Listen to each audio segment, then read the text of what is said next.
Welcome to the Half-Life 2 Episode 1. Coming? I'm Go your on, Sir Barney, they're Ishi. not after you. Gordon and I will draw their attention while you get the others away from here. We can grab another train once you're clear. Okay then. Don't take too long about it, yeah? Here, let's open up this next track. Let me get out of your way.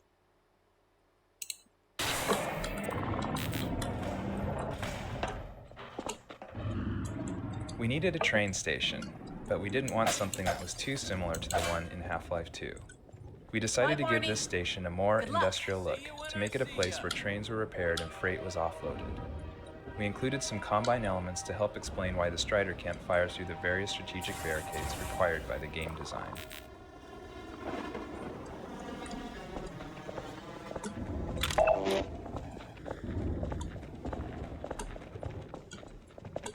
I'll get a head start on the next train.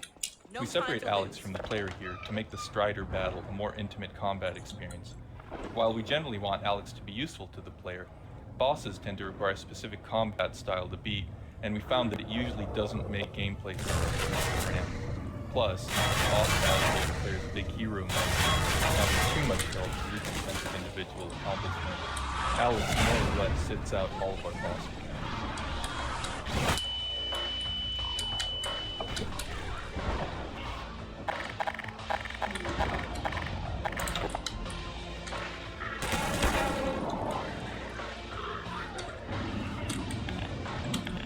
For this climactic battle, we created a new AI that makes the Strider a more interesting opponent. It has a snappier cannon attack that better tracks the player's movements, and it now has the ability to target the environment in different ways. For instance, its cannon fire can shove heavy shipping containers straight into the player.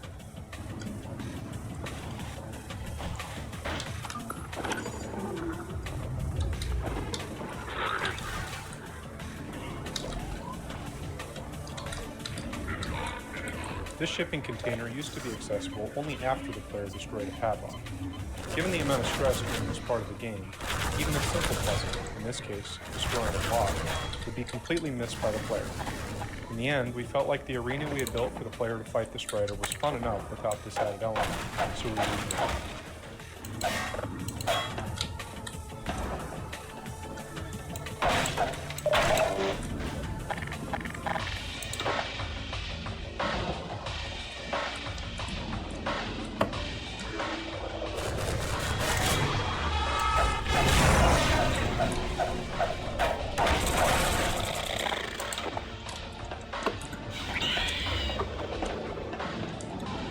We often use goodies, such as this crate and the scanner battery around the corner, to guide players along a preset route.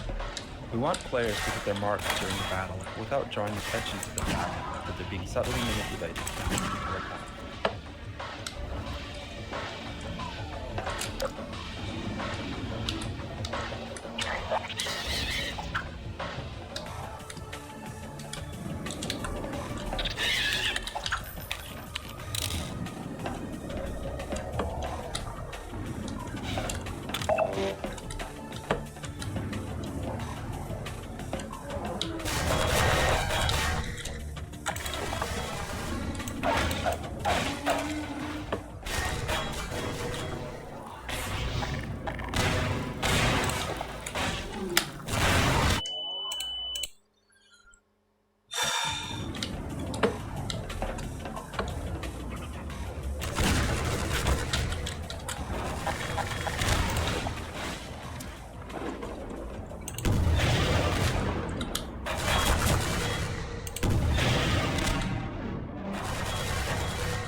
We wanted to keep the tension high in the fight, but we also realized that players would need some cover. These destructible panels satisfied both those design goals, effectively the time shelters.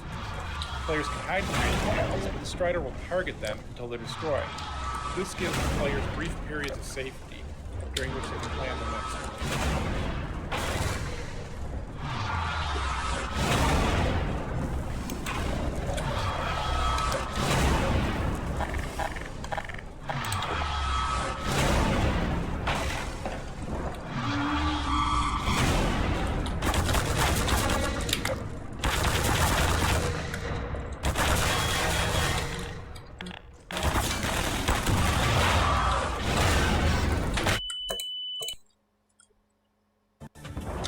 Wow.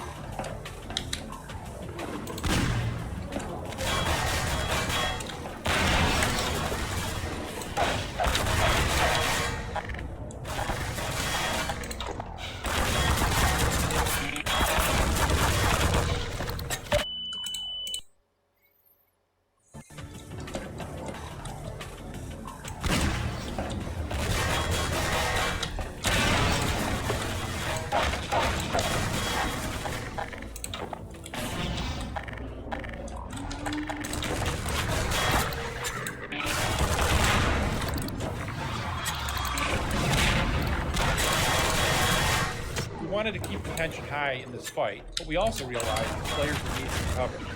These destructible panels satisfied both those design goals, effectively the time shelters. Players can hide behind the panels, but the Strider will target them until they're destroyed. This gives the player brief periods of safety, during which they can plan the next move.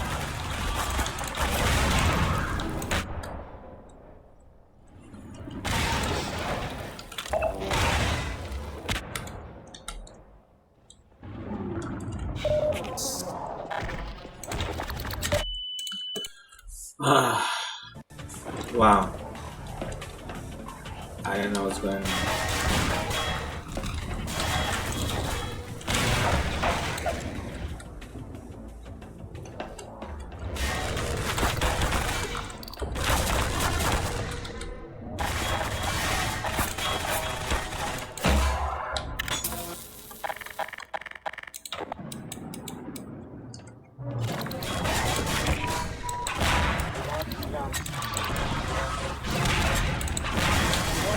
Tension high in this fight, but we also realized that players would need some cover.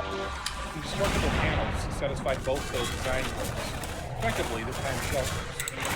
Players can hide behind the panels, but the Strider will target them until they're destroyed. This gives the players brief periods of safety, during which they can plan their next move.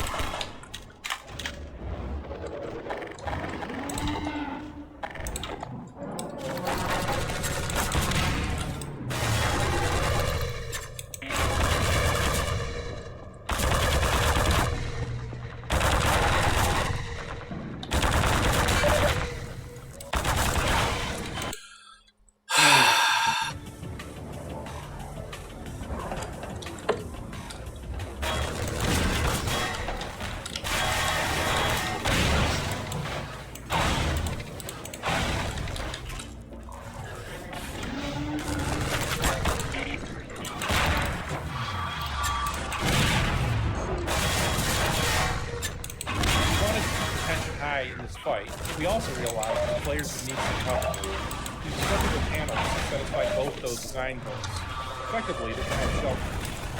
Players can hide behind the panels, but the Strider will target them until they're destroyed. This gives the players brief periods of safety, during which they can plan their next move.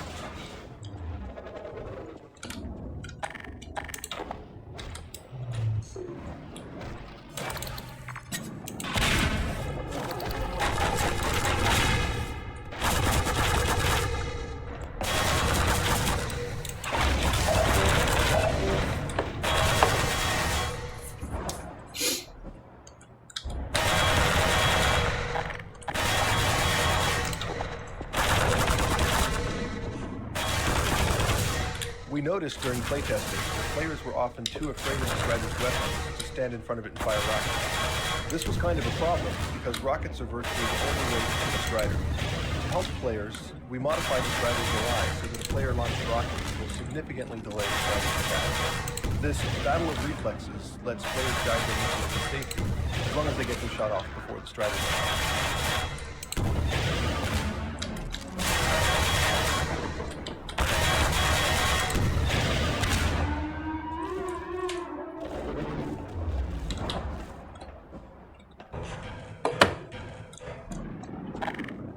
Fantastic job!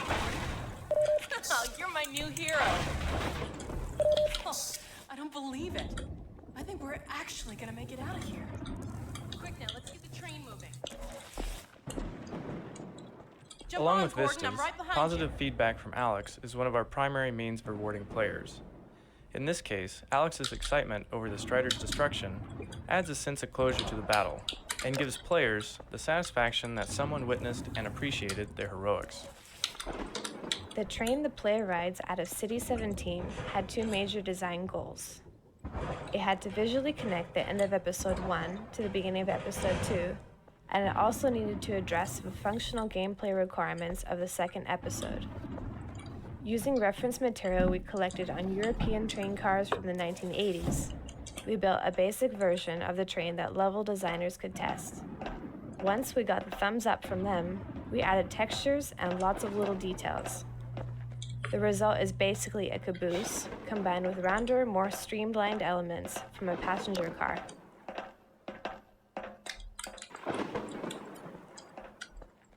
Apart from being a big visual payoff to the episode, Here we there go. were several story requirements We did it, this Gordon. ending sequence needed to convey.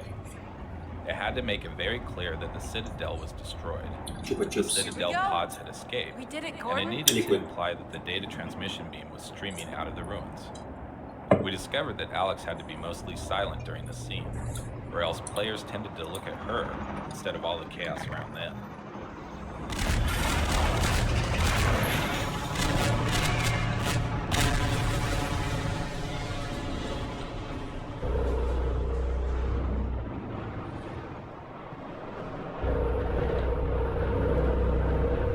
Oh my god, the transmission's going out.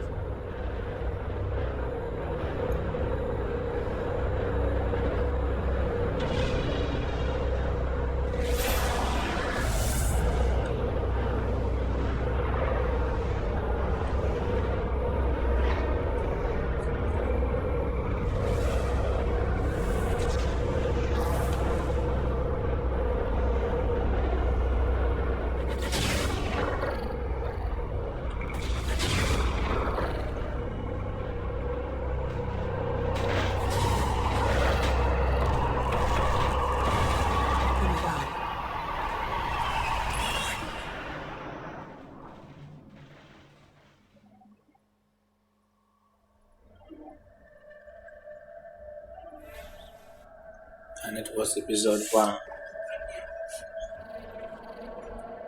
Pretty short, huh?